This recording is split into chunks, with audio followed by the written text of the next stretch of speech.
This is our news, the weekend edition. And on the broadcast tonight, a major union says it's nearing completion on negotiations for 2 new industrial agreements. And tonight, the union's president suggests members will be happy.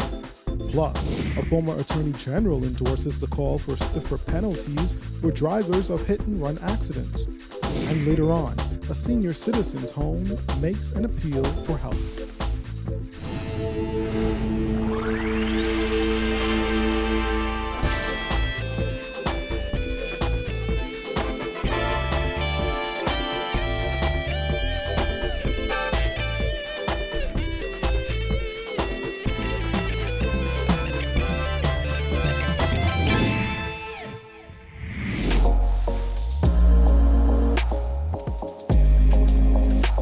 Our news is brought to you by Alive. Good evening, I'm Andrew Knowles, and thanks so much for joining us. Bahamas Public Service Union President Kingsley Ferguson says the union is nearing completion on 2 very important industrial agreements for its stakeholders. He said once they have been done and signed, their members should be very happy. We are feverishly working on the industrial agreements that are outstanding. We are waiting on the Minister of the Public Service to put in our hands a counter-proposal to the finances. All the non-financial aspects of those agreements would have already been signed off.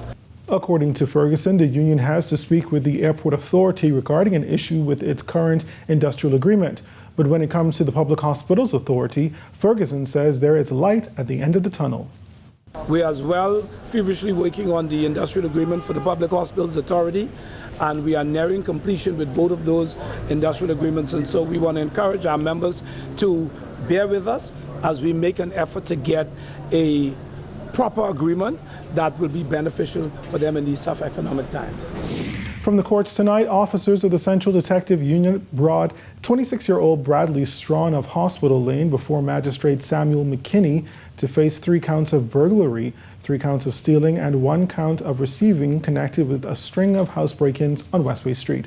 Strawn is accused of entering the home of Joanne Warmby on June 13th and stealing a backpack valued at $40 and 1 silver Samsung S7 cell phone valued at $120. He is also accused of entering the home of Jeremiah Strang on June 14th and stealing $1,500 cash and 1 black Apple iPhone valued at $1,000. Strawn is also accused of entering the home of John Carter on July 6 and stealing a silver and black Rolex Oyster watch valued at $4,000, a pair of Tanzanite earrings worth $300, and $1,500 cash. He was not required to enter a plea and will be remanded to the Bahamas Department of Corrections until he returns to court on August 19th for the presentation of a voluntary bill of indictment.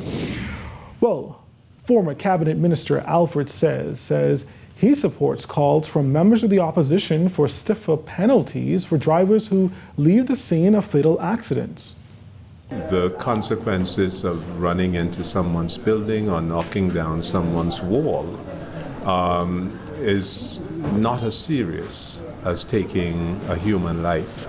And therefore, this is an important conversation, because justice has to be based on certain principles, what we call objective principles, and certainly in the law, when it comes to life, we give the highest value to it.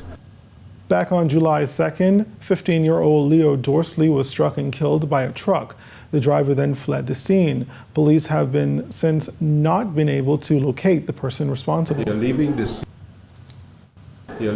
scene without proper justification is an aggravating factor, no question. It is aggravating because, first of all, there's the first act, and then the law imposes a duty to remain at the scene because one may be able to render assistance, and also one has a duty to give assistance to the investigation.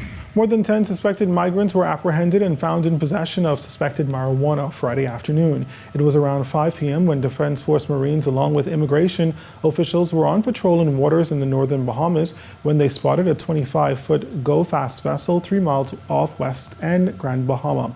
Officials say 12 individuals were on board, including a Bahamian. A search of the craft also uncovered several packages containing suspected marijuana.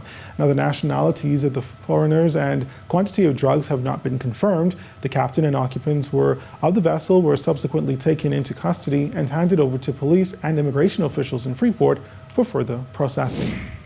We'll still ahead tonight, find out how you can help the elderly. That story and more when our news, the weekend edition, returns.